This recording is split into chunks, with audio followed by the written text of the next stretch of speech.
ونسلم على رسوله الكريم اما بعد فاعوذ باللہ من الشیطان الرجیم بسم اللہ الرحمن الرحیم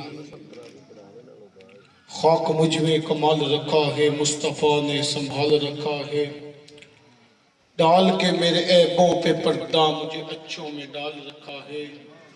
دنیا والوں میں تو کب کا مر جاتا لجپال تے ٹکڑوں نے ہی تو پال رکھا ہے پھر کیوں نہ کہوں شمر کا خنجر طلوع خشک پر چلتا رہا بس میں حق ادا ہوتی رہی حق کا دیا جلتا رہا بلغ العلا بکمل ہی اپنا سودا بیچ کے بازار سونا کر گئے اللہ نے اور اونچی کی شان اہل بیت کی کشفت دجا بے جمال ہی کربلا میں سن کر بلبلوں کی گفتگو دل پکار اٹھا حسنت جمی ہو خصال ہی چڑیوں کی سن کر سو بسو لے کے ہر بل کی خوشبو بلا انسان کیوں چپ رہے لازم ہے کہ وہ پڑھے صلو علیہ وآلہ او زمانے نے ایک منظر دیکھا حسنین کریمین حجرہ فاطمہ سے نکلتے ہیں کم عمری کی وجہ سے کبھی گرتے ہیں کبھی سنبھلتے ہیں یہ سارا واقعہ میرے آقا نامدار منبر رسول پہ بیٹھ کے دیکھ رہے ہوتے ہیں وہ نیچے اترتے ہیں حسنین کریمین کو گود میں لیتے ہیں ساتھ خطبہ دیتے ہیں اور ایک اور زمانے نے منظر دیکھا اور حسنین کریمین آقا نامدار مدنی تاجدار کی ظلم مبارک کو پکڑے ہوئے ہوتے ہیں تو حضرت عمر فاروق رضی اللہ تعالیٰ عنہ کا گزر ہوتا ہے کہنے لگے ارے بھائیو واہ واہ کیا سواری میسر ہے تمہیں نبی کا فرمان سنیے کہنے لگے ارے عمر سواری تو دیکھ رہے ہو سوار بھی تو دیکھو کون ہے سوار بھی تو دیکھو کون ہے اس منظر کو علامہ اقبال کیا خوب پیش کرتے ہیں کہتے ہیں رشتہ آئینے حق زنجیر پاس فرمان مصطفیٰ است ورنہ گردے تربتش گدید میں سجدہ راکھا کو بشیر میں علامہ اقبال قلندر لاہور درویش لاہور فنافی رسول کیا کہتے ہیں سیدہ طیبہ طاہرہ مکملہ اللہ کے علاوہ کسی کو سجدہ نہیں کرنا ورنہ آج جی چاہتا ہے کعبے کی طرف منہ کر کے نہ سجدہ کروں تیری قبر کی طرف منہ کر کے سجدہ کروں کعبے کا طواف نہ کروں تیری قبر کا طواف کروں نبی کے گھر کی عظمت نبی سے بنتی ہے علی کے گھر کی عظمت علی سے بنتی ہے وہ جس نے مغرور کیا گھرانے کو حسین پال کے دیا زمانے کو سیدہ یہ دودھ کی تحصیر ہے جب بھی تو دودھ پلاتی تھی جب بھی کوئی کام کرتی تھی محمد مصطفیٰ پہ درود پڑھتی تھی تیرے بچوں نے دشت نینا کو کربلا بنا دیا آج لوگ کہتے ہیں کہ مائیں میسر ہوں گی مائیں اچھی ہوں گی اولاد اچھی ہوگی یہ ہمارے شیخ عبدالقادر جیلانی بڑی دیر پہلے کہہ گئے ماں اچھی اولاد اچھی ماں اچھی ہوگی اولاد اچھی ہوگی ماں کو جب بھی حضرت امام حسین نے دیکھا سجدے کی حالت میں دیکھا سجدے کی حالت میں دیکھا اور حضرت امام حسین کا سر تن سے جدا کب ہوا سجدے کیا میرے شہن شاہ چشت کیا فرماتے شاہ اسد حسین بادشاہ حسین سرداد نداد دین دست اکا کے بنایا آقا نامدار مدنی تاجدار کی بارگاہ میں 7 سال 7 ماہ چند دن حضرت امام حسین رہے اور میں نبی کو جب بھی دیکھا سجدے کی حالت میں دیکھا حضرت مغیرہ رضی اللہ تعالیٰ فرماتے ہیں یا رسول اللہ آپ اتنا سجدہ کرتے اللہ تعالیٰ نے آپ کے اگلے پچھلے 7 پشتوں کے گناہ معاف کر دیے تو آپ پھر بھی سجدہ کرتے ہیں میں نبی کا فرمان افلا عبد الشکورا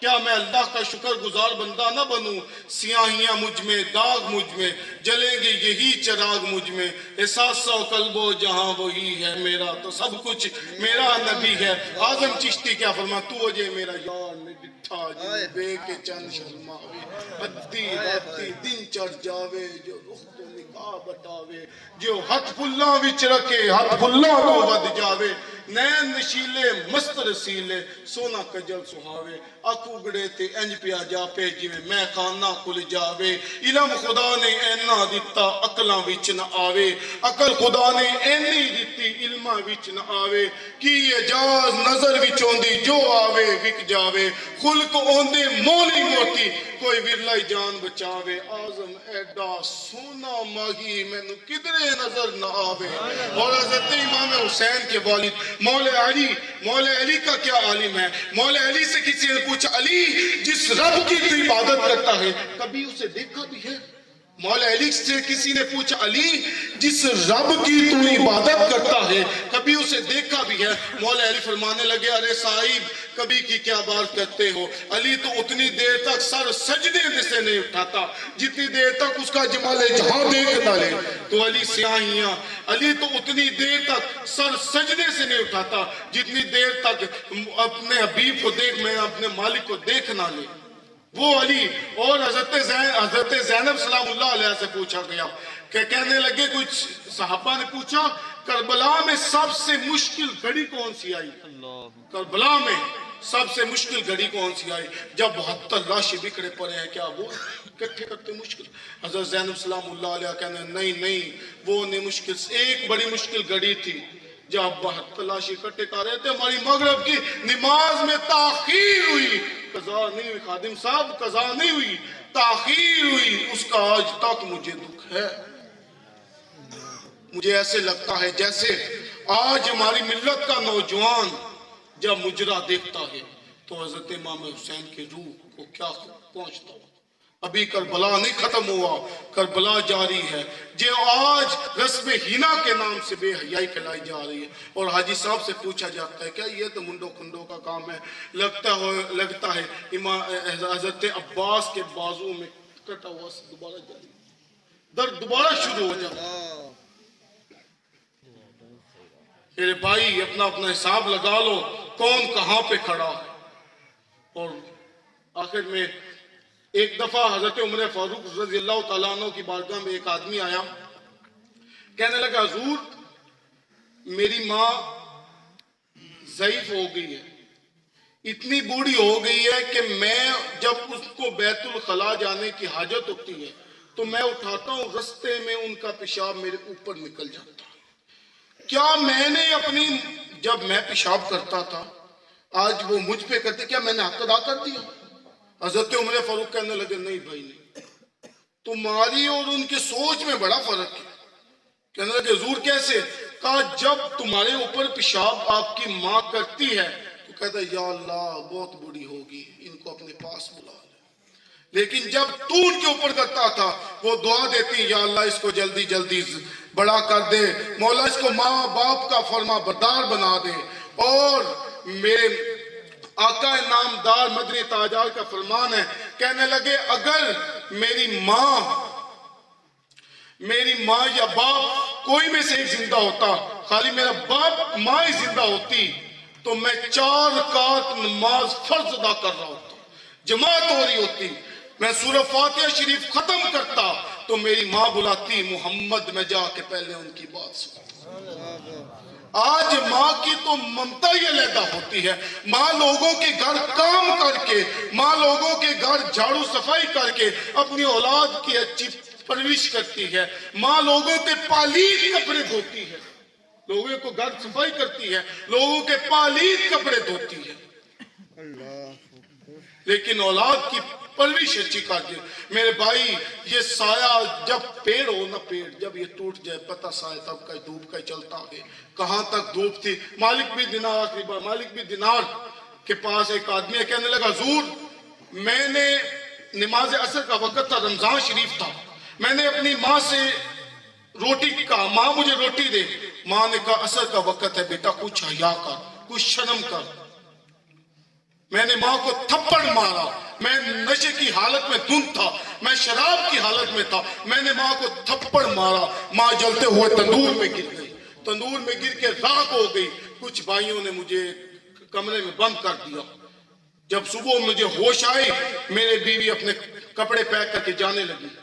میں نے کہا تو کہاں جا رہی ہے؟ اور مجھے تھپڑ مار کے کہتی ہے جو ماں کا نہیں ہو سکتا وہ میرا کیسے ہو گیا؟ کہا کہ ہوا کیا ہے؟ کہا رات کو تو نے عصر کا وقت تھا، تو نے اپنی ماں کو تھپڑ مارا، تمہاری ماں جلتے ہوئے تندور میں راکھ ہو کے گر گئی۔ کہا اس نے نصیحت کی تھی میرے بیٹے کو میرا منہ نہ دیکھنے دینا۔ وہ مالک بن دینار کہتے ہیں بندہ نے جس ہاتھ سے مارا وہ ہاتھ کاٹ دیا، 23 سال عبادت کرتا رہا، لیکن جب بھی مدینے جاتا کہتے ہیں غیب سے آواز آتی تیرا عمرہ نہیں قبول۔ یہاں سے پتا چلا ماں باپ کا نافرمان ہو اس کو عمرہ بھی نہیں قبول ہوتا چاہے وہ 1000 دفعہ چلا جائے۔ میرے بھائی وقت یہی ہے، ماں جس کے ماں باپ زندہ ہیں سدا سلامت رہے، سدا آباد رہے، یہی وقت ہے ان کی خدمت کا۔ اگر ماں باپ دنیا سے چلے گئے ہیں تو ان کی قبر پہ جایا کر، دعا فائدہ خانے کیا کر۔ اور آج ہمارے ماں باپ دنیا سے رخصت ہو جاتے ہیں اور ہمیں غسل دینے کا بچے کو طریقہ نہیں آتا۔ میرے بھائی آج تو پی ایچ ڈی تو کہا جاتا ہے لیکن دین کے مسائل کا تجھے نہیں پتا۔ ایسا بن جا کہ ماں باپ سب سے زیادہ حق بیٹے کا جنازہ پڑھائے، ماں باپ کو غسل دے، سب سے زیادہ حق بیٹے کا، ثواب بھی زیادہ ہے۔ بیٹا جنازہ پڑھائے، باپ ہے تو بیٹا غسل دے، ماں ہے تو بہنا غسل دے۔ دعا ہے کہ اللہ تبارک و تعالیٰ ہمیں ان کے نقش قدم اور ماں باپ کا ہمیں فرما بردار بنا، وما علینا الا البلاغ۔ ماشاءاللہ